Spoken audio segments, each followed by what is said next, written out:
Andy Zemon and I both consider ourselves average, just regular people that have had an above average desire and have done ordinary things for an extraordinary period of time to find success in this business. Andy Zemon, I'm so excited to have you on the show. You're 24 years as a loan officer, still in your 40s, 4 children, 9, 10, 12, and 13, living a busy life with your beautiful entrepreneurial wife, Shonda, and a guy that makes it to Disneyland more than anybody else I know. Excuse me, Disney World, coming to us from Charlottesville, Virginia, after coming off of a 2024 of $83 million in business closed as a loan officer with 177 units. That's 43% growth, Mr. Andy Zemon. And still with so much zest and passion for what you do, now just elevated to a coach with growth only coaching, Go Coaching. You're a dear friend, another average buddy. Thank you for being on the show, Andy Zemon. My gosh. I mean, you could be my hype girl any day. Like, you make me sound so good. Like, I don't even know is that the same person? Or you talk about Mickey Mouse here behind me as I got paintings of Mickey right behind me. Man, that's awesome. Like, I'm actually blushing right now. It's been probably since college that I blushed. So thank you for that. That's amazing. So we first met in a coaching program. Do you remember the first time I was lucky enough to be your coach? How long ago was that? So I bet it was your second year in coaching, because I'd been in the program. I'm a very late bloomer. I'd been in the program for a long time. I was already a really old guy in that program in experience when you were my coach. So your second year coaching probably would have been what, 2013? 12, maybe. 13? Yeah, 12 or 13 probably is about what it was.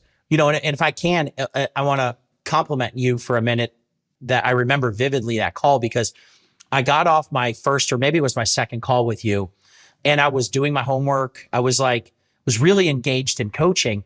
It was really funny because that was the first opportunity I remember thinking to myself, and I've told a bunch of people this story since, but I remember thinking to myself, why am I different on this call with Shayla? And I realized, like, after some interpersonal reflection, whatever, right? You're good at this. Like, clearly vocabulary, not my deal. But I'm like, well, I'm a dude, and biologically I'm programmed to please women, and biologically programmed to compete with men. And I'm also super stubborn. Like, I want to please Shayla. I want to argue with my other coaches. I'm like, this is really screwed up. And I was like, well, no, now that I know this, like, I can lean into this, and now that I'm aware of it, right? It's like, well, don't compete with your coach. Just do what they ask you to do. They're not actually competing in it. And I remember that when it clicked, and I was like, I really genuinely want to do a great job, because you're really genuine and you're great at what you do, and you pull the greatness out of people. And then at the same time, I'm like, well, yeah, but also biologically I'm programmed to try to please. So, like, okay, here we go. And I feel like we had a great semester. My numbers weren't as great as I wanted them to be, but I remember it being a turning point in my mentality, because I realized that there's deeper things that motivate me at that moment. So thank you for sharing that, because in most rooms, I'm one of the only chicks. You know, most regional managers I know are men. Most national managers are men. I believe this is the only female-driven podcast in the loan officer space. I've never noticed it, though. I have brothers, and Rick Ruby said to me once, "You're just a dude with hair." And I'm like, okay. I was so eloquent, buddy. But I'm really happy that you said that about men want to please women. They want to make their mom happy, or however that looks. And I think women have, the art and the science. Women can see through to the softer skills, and maybe that blind spot that you're not having. And so for all the women on this call that maybe don't feel good enough or to a place of authority where they can make a difference or coach, knock that out of your brain. That also makes a lot of sense around you saying that with men, I tend to want to fight or argue or disagree or challenge or compete. This is why I think women, the power of femininity in business is so powerful, because Andy, I don't have the same rules to play by, right? Like, I could say, Andy, will you just take your skirt off and get to work? Will you just pony up? And you're like, like, if that was a dude, I'd reach through and strangle you. That's right. Now, I'd begin a call from HR. I don't say that, by the way, and I could have come up with a much more proper thing to say. But the point is that we do have to advantage women. And thank you, Andy, for alluding that, because I think you are such a champion for women. I know you have daughters. You have a lot of great women on your team. You've got a team member going through, unfortunately, cancer right now, and the way that you show up for people and you love people, you're a leader that truly cares about people. And so it's evident to me to see why you've had success as long as you've had. One of the early things that you needed to navigate was breaking out onto your own. And I have a lot of loan officers now that right now they're in maybe a situation where they don't feel totally empowered or totally seen or like the main character of their life. Can you describe that time of your life, Andy, and where that relates to you becoming a rainmaker and the leader you are today? So I think there's a couple of places that happened. The first stage was separating from the coaching program, where ultimately, I had such great experiences and such great growth, and realizing that I had allowed myself to believe that I was only successful to a certain point because of this program, as opposed to thinking of it as this is a tool that got me to where I am, and maybe it's time that I upgrade a tool. And so, stepping away from that was incredibly scary, but at the same time, it was also super empowering. And I think at any transition that I've had in my life, and also my first marriage, right? No kids with that, but stepping away in that first marriage, the catalyst to these points where I had people that I could rely on, that I could talk to, that I knew genuinely had my best interests at heart. And I wasn't being, pushed into somebody else's agenda, right? In order to step away from these, situations, marriage, and then obviously this first program.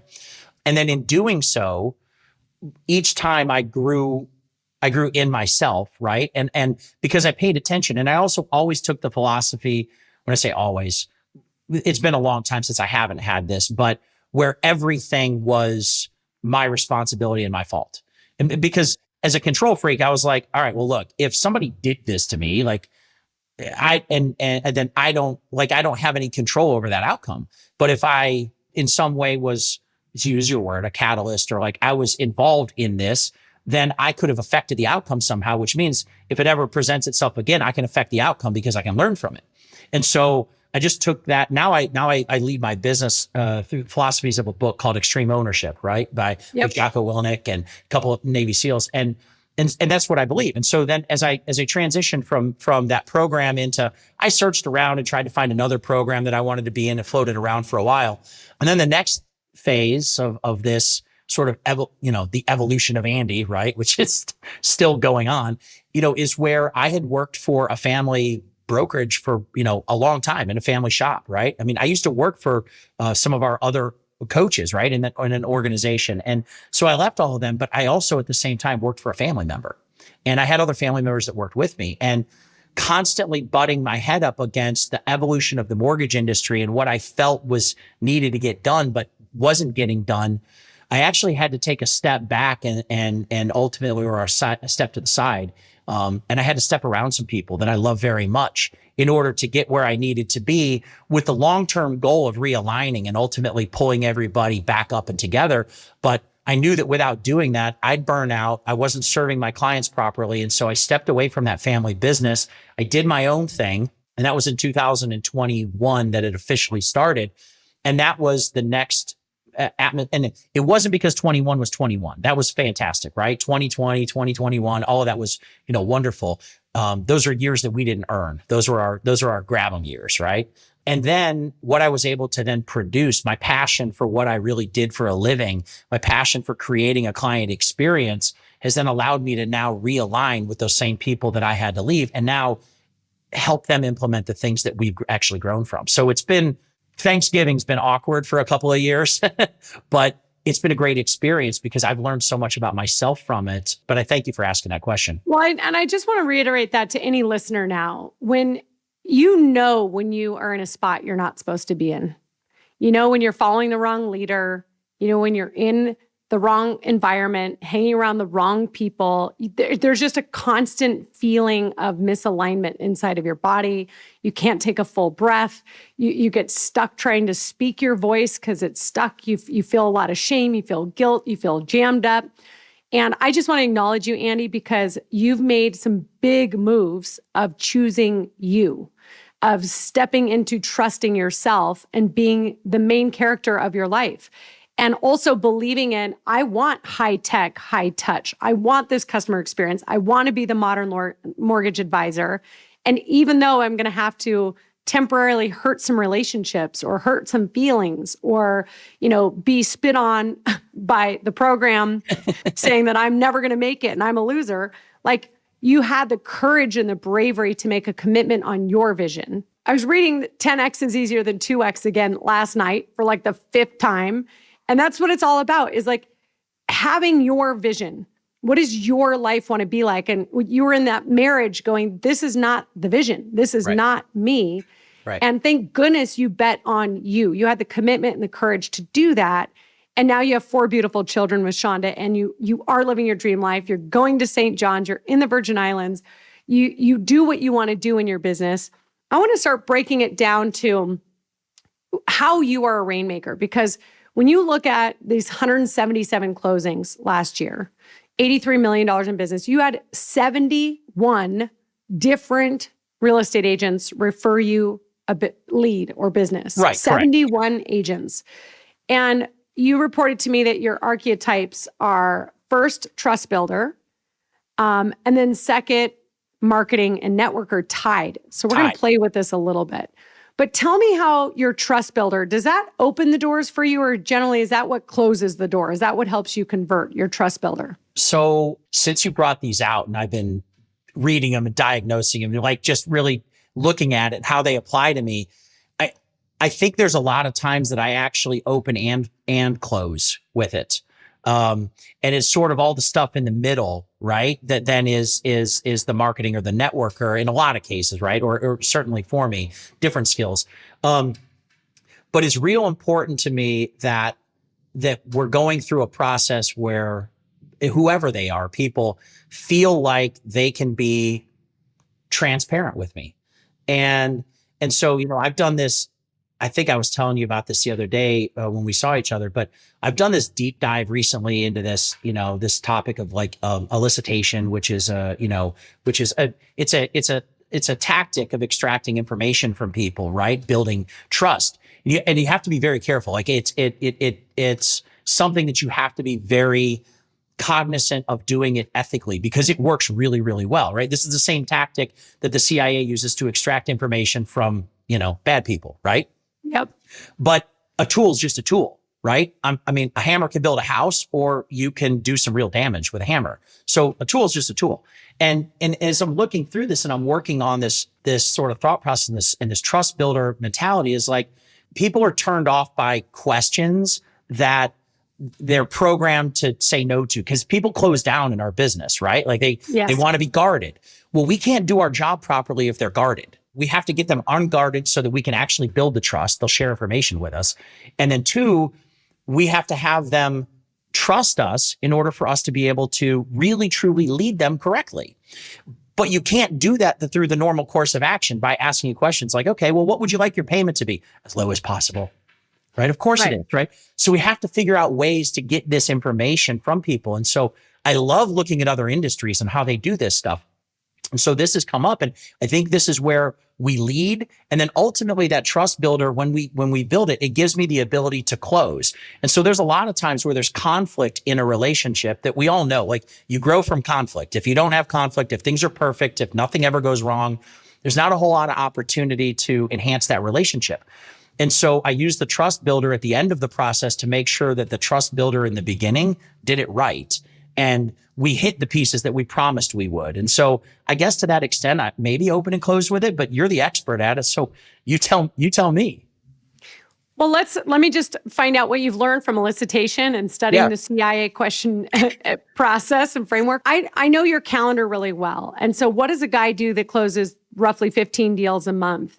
Your team is handling all the doctor, nurse, you're the doctor. So you're that first point of contact. You're doing those pre-approval calls and consult calls and lock calls. Is that correct? Like that's firmly where you're at in the process? Yeah. So the quick just yes, but like I believe in my availability or perceived availability to the client.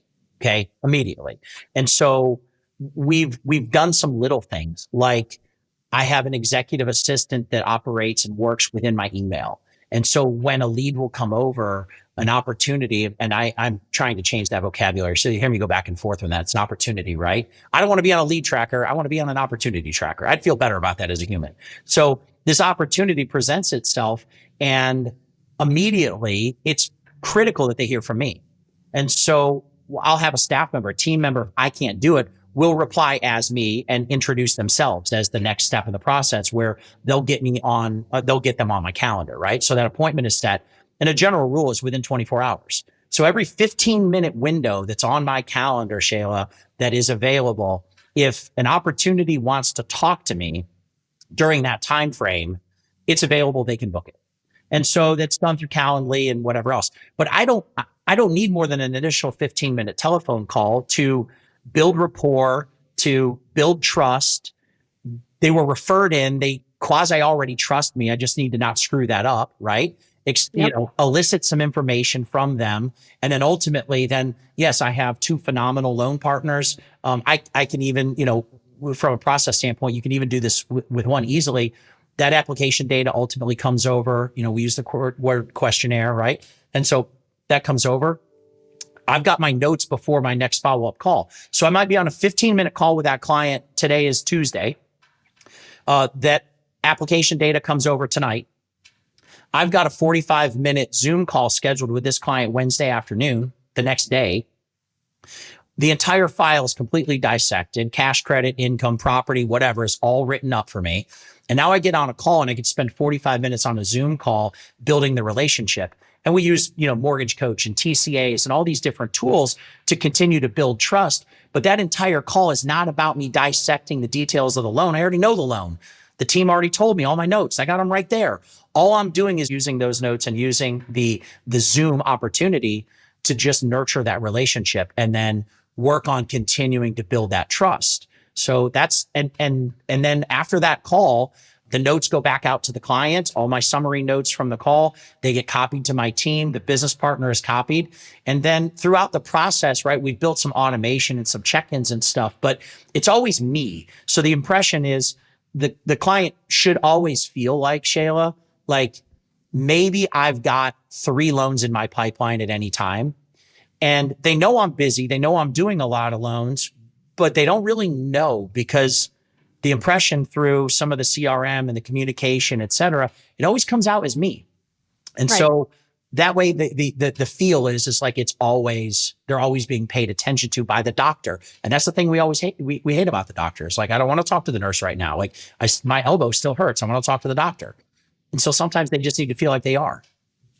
So the important word that you said was the impression, but I also say it's how you make people feel. Yeah. And so I think you did a better job than anyone so far, really detailing how a trust builder builds trust. And you want it personalized. You want it highly available.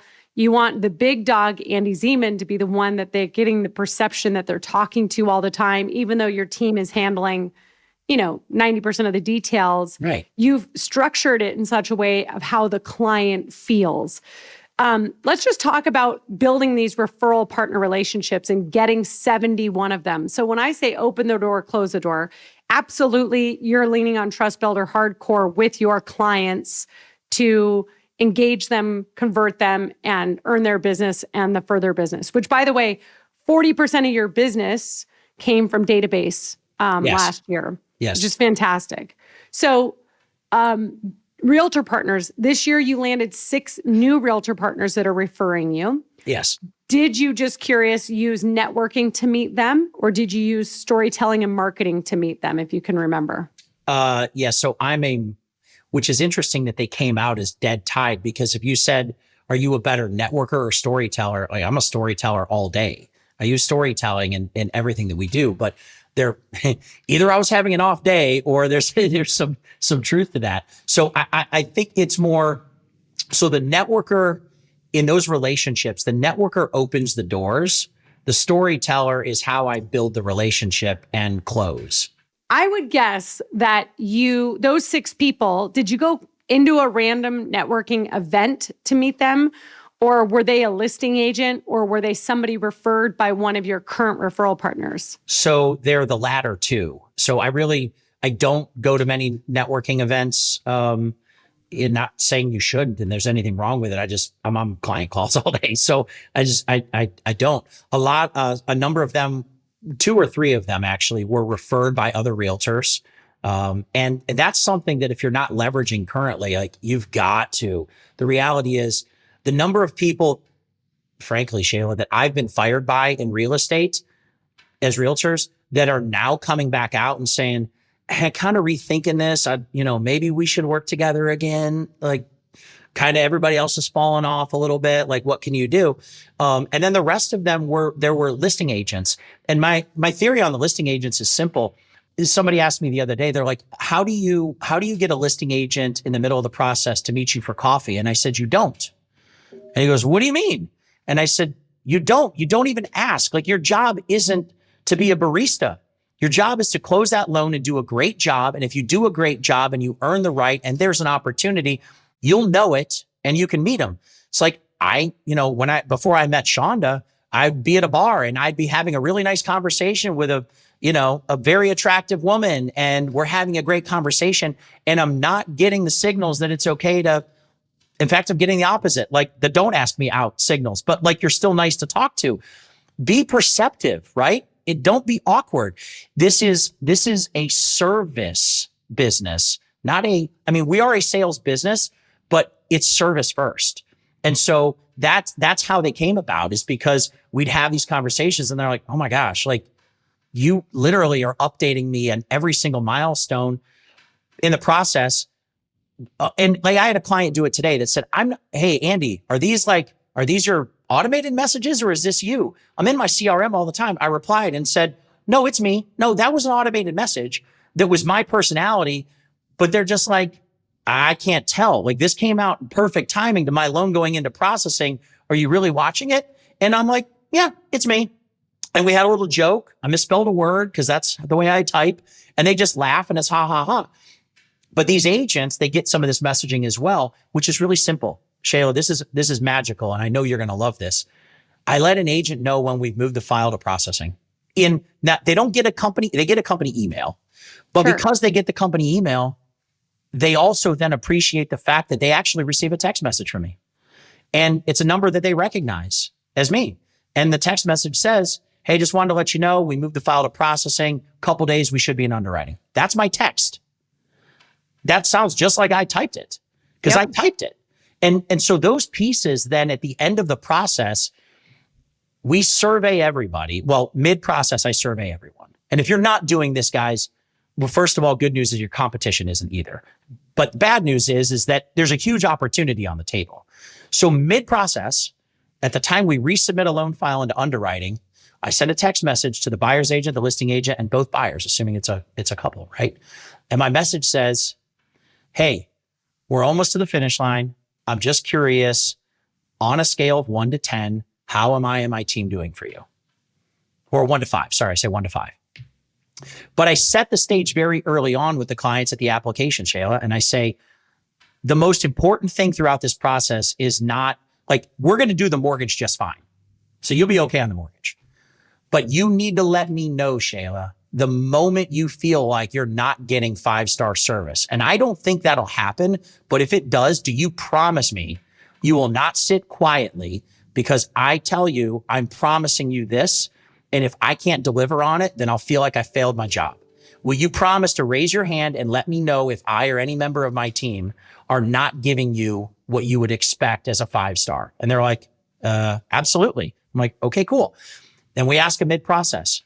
Now, when I go to do my final post-closing review call with them, and I haven't asked them for a review yet because I don't do that automated, and I show them where their first payment letter is and some of this other junk that they needed, how many 5-star reviews do you think I get at that point? A ton. All of them. I started last year with like 4 in Google, and I'll cross 300 this year. I don't get them on every one, but it is not about the review. Everything that we've built along the way is about that service and the experience. And so I survey the listing agents. When the listing agents say 5, this is freaking bananas, you're awesome, I know that I'm on the right track for after closing, talking to them.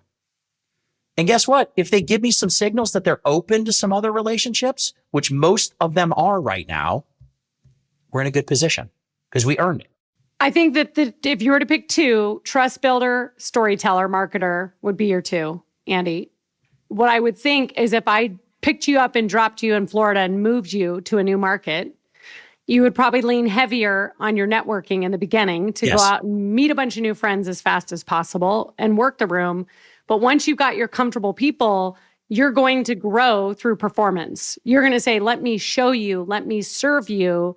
And then I'm going to remind you of the story, tell another story that's successful, and use that story to help you close the door for the trust building to even take place, right? Yeah. Thank you. We've just covered so much here about when and how to ask for business from a listing agent, also when and how to get surveys. I also want to note that at the pre-approval meeting, that pre-purchase consultation, that is when you earn the client 99% of the time. Yeah. They have decided whether or not you are the professional that they trust, that can get the job done, especially if they took time off work, both husband and wife got on a Zoom call or drove across town and sat with you. Yeah. So that consult, that meeting is where you're on stage, you're performing. And I think it's super important what you just said about we're going to do a great job with the mortgage. By the way, I've helped, hundreds of clients. This is why we are who we are. But what's important to me is your experience. The number one thing that artificial intelligence can't do is actually genuinely care about you. Right. And when humans feel like another human being who is smart and capable and successful actually cares about me, believe it or not, we all still have a heart and we like that. Yeah. The other thing is the closing question is at the end of the pre-approval meeting, will you please do me a favor and call your agent? Because I'm so grateful that they referred me. This is a total consummate professional you're working with. Will you please let them know I took great care of you? Yep. Because that earns you your next lead and referral from that real estate agent. Yep. And it gets that agent all excited, like, oh, you just had a good meeting. Now I got to do my job, right? There's so many magical things that start happening when you do that. So this is fantastic. I want to dive into some of the stuff that you coach to and that you're really, really passionate about. We talked a little bit about systematizing your love touches so that people feel really personalized and available, whether it's a team in your email or whether it's doing the text messages alongside. Is there any other system or process that you want to touch on that helps you scale without losing your mind? Yeah, there's a couple pieces that have been absolutely phenomenal for my business. So number one, using that AI or kind of leaning into AI, a little process that we have and a tool. So I use Otter, right, in my Zoom calls, and Otter's also a transcription service. And you and I recently were in an event, and like now you know of Otter. You're like, who's this Otter, right? So the joke around my company, they'll all send out pictures of like a fancy dressed Otter in like a sombrero or whatever. They're like, oh look, Andy's in Mexico today, right? This is my Otter. But what we do is we'll make calls. So like in my CRM, we make telephone calls, and these calls are recorded for customer service experience, et cetera. And then I have an assistant, again, my executive assistant, or I could do it before I had him. This is what I did. I download the call and I upload it to Otter. And in Otter, that call is then transcribed. It's also a searchable database based on the context of the call, right?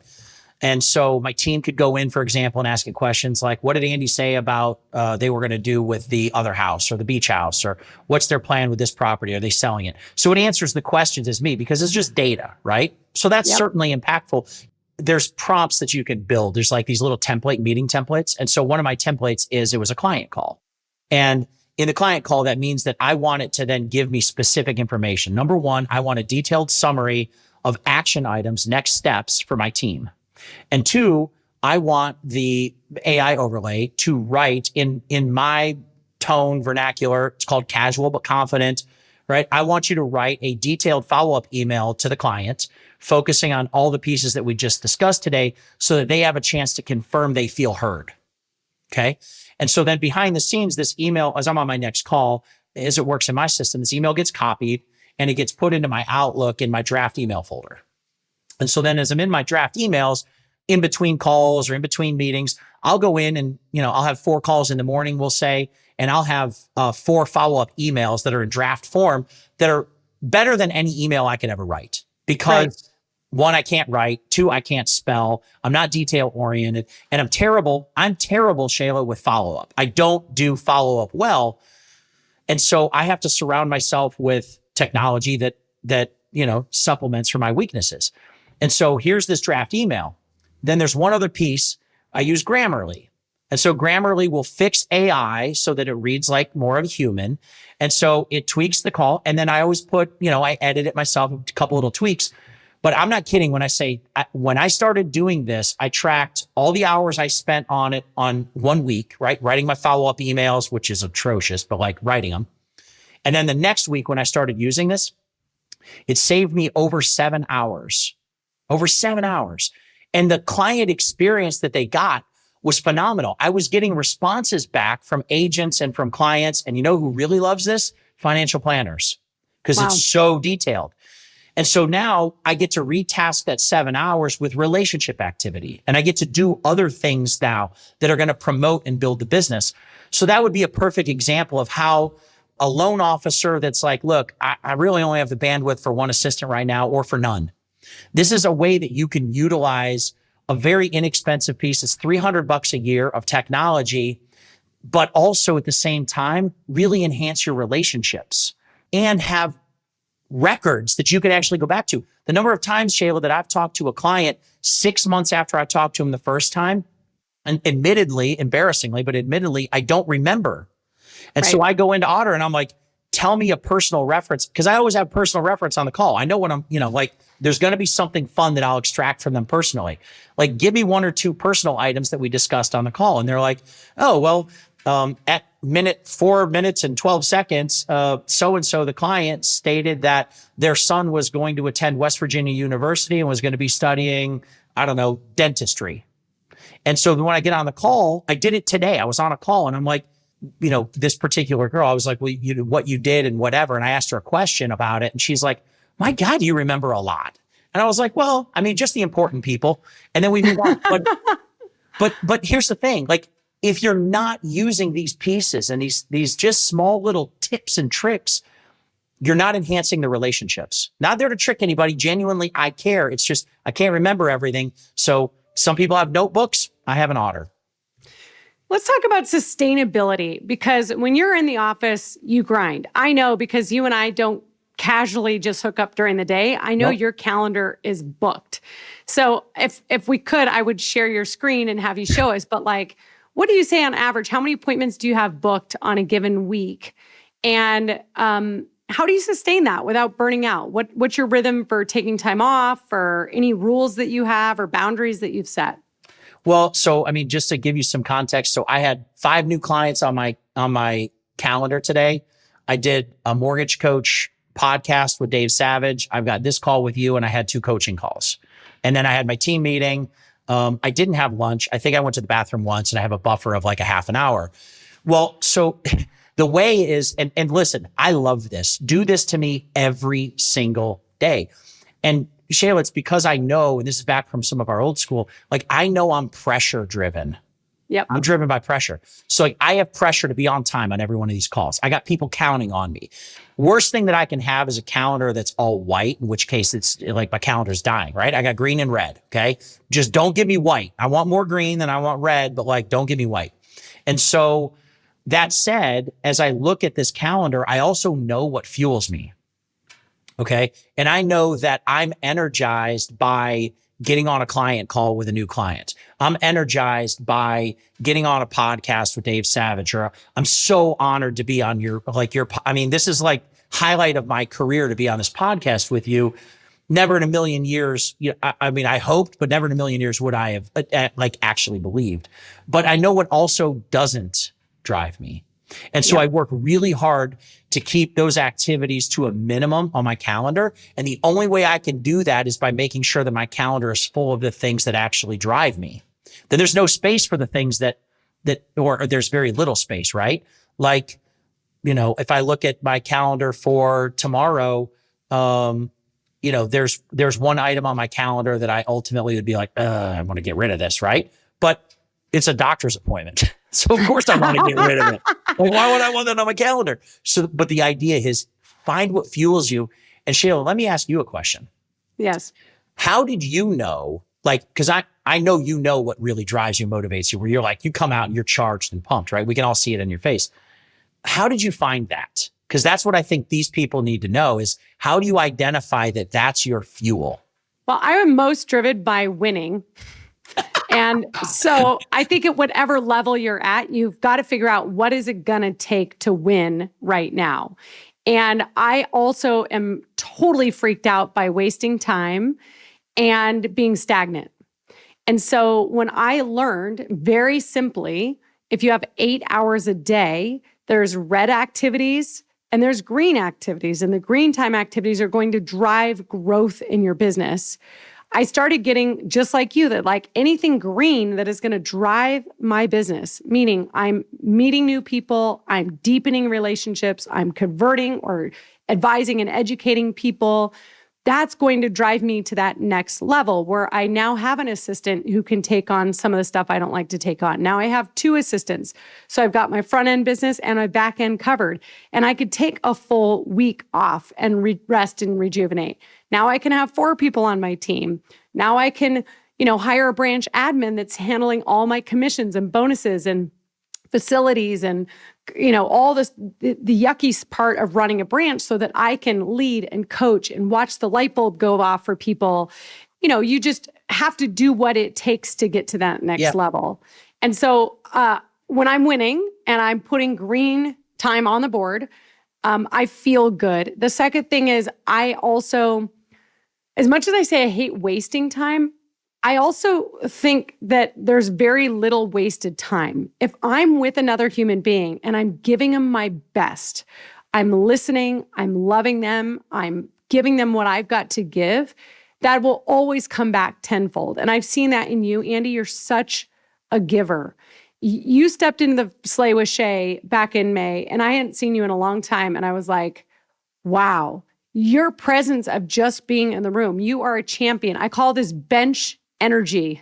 You got to have people, you got to have bench energy and you have to have main character energy, which means wherever you are, you're giving to other people without expectation of return. And I think right now, this is where so many people are stuck is they're like, I went to the open house, I made the call, I did this thing, but this is the number of leads I'm getting. And it's like this constant comparison instead of trusting the process. Yeah. So I think I got to wrap up with just why do you think you're average, Andy? And what do you think that you've done extraordinarily well or for an extraordinary period of time that's allowed you to have 71 referral partners and an $80 million business? So I've got grades from high school through college to a credit score I graduated college with that will all substantiate I'm average at best. Okay. I think part of this is because I've seen, so twofold, genuinely, I'm very blessed to do what I do. I love it. And it didn't take a lot to get into the industry. Right. So, I mean, my wife went to undergrad, had to do well, had to get into dental school, had to do well, had to get into orthodontic residency, which frankly is about the hardest program on the planet. It's harder than med school to get into. Yep. And so then, and not to say like, I'm not doing a comparison, but like relative to what it takes to be successful in many other really substantial industries, we can just be slightly above average and we can crush it. Right. Exactly. So there's some of that, but the reality is when I think about average, the second part of it is because I am always striving to be great and I want to be great, but I don't want, and I've seen and I've experienced the personality changes that happen when you think you are great. And so the ego, our industry is so easy to grow an artificial ego. And, if that were, it should be a term, an artificial ego, right? And a lot of us, a lot of us as an industry, and I'm going to wrap myself into this just purely because I'm in the industry, but like 2020 and 2021 built artificial egos. Yep. Right? That was us in Vegas in the money grab booth, and somebody shut the air off and for 2 years. So we just had to grab the money that was on the floor. It wasn't even we had to grab it out of the air. So I think that's why, is because I do believe that, and I think that people are attracted to average and humble, and they're not attracted to great. And so there's some of that. And, and I look around, Shayla, and there's people that do a lot of the things that I do a lot better than I do. And that's okay. And the reality is I'm constantly just working to be a little bit better. And I've accepted that I'm okay with average. And I think average is in and of itself great. So I don't know if that helps. That's why. And I think it's why you and I coach so passionately and we want to give back, is because I know that every single skill that I've obtained to be a salesperson and to be a leader, I had to learn. I had to claw and scratch and beg for and try different things on and bump my head and bump my head and bump my head and bump my head. But I think you and I just go through failure really fast and, get up smiling and go, okay, again. Right. We're like, I'm old, right? So like we had that punching bag when I was a kid that had the sand in the bottom. It looked like a clown, and it basically was like a giant inflatable cone. That's what I feel like some days, is like, I just, I'm like the clown. I just keep getting back up, and no matter which direction you hit me, like, and that's the fun of this business. This is the challenge, right? And it's so easy, Shayla, I say it's easy to get into our industries, again, relative to industries that would be like, where you could have the same income potential, but you're an orthodontist or whatever, right? Right. So the barrier to entry to our industry is low, but that's because there's a price to be paid. That's our version of paying the dues to get where we are. And so, for all of you listening, like, Shayla's failed more times than I have. I've failed more times than some of you have. And you failed more times than other people. It's okay. Just keep failing, is like our buddy Josh Sigmund said, right? I remember him saying it the first time, just fail forward. Right now, it's like some famous, he probably got it from a book or something too, but whatever. the idea is, it's like, just smile and get back up. We all love that person. Right? If you could think about that person, you literally see them trip in the middle of the street, not hit by a car in the middle of the street, but like they're walking down the sidewalk, and I've done this. You trip and fall, and you get up and you laugh at yourself and you brush yourself off. Listen, you're crazy if you're not attracted to that person. We all look like we're all gasping. If you could see my face right now, I'm making this face like, oh, I'm gasping, like they just tripped and fell.